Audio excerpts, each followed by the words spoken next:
अस्सलामुअलैकुम, आप देख रहे हैं सिटी 11 न्यूज़ पाकिस्तान HD। खबर शामिल करते हैं सतियाना बंगला से। हमारे डिवीजनल ब्यूरो चीफ तहसीन हैदर रशीद की रिपोर्ट के मुताबिक थाना सतियाना बंगला की हदूद में चोरी और डकैती, कत्ल गारत अरूज पर कानून नाफिज करने वाले इदारे खामोशी से तमाशा देख रहे हैं।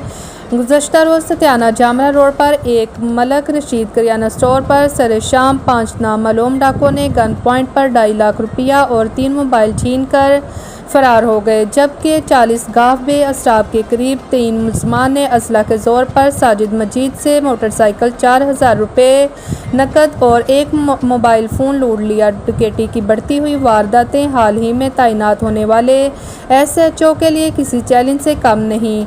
आए रोज़ डकैती की वारदातों में इजाफे पर शहरी खौफ व हरास का शिकार है। मुअज़्ज़िज़ीन इलाका ने CPO Faisalabad, IG Punjab doctor Usman Anwar और आला हकाम से नोटिस की अपील की है, ताहम अभी तक मुकामी पुलिस दोनों वारदातों में मुलव्वस किसी मुलज़म का सुराग ना लगा सकी। मज़ीद खबरों के लिए देखते रहें सिटी 11 न्यूज़ पाकिस्तान HD।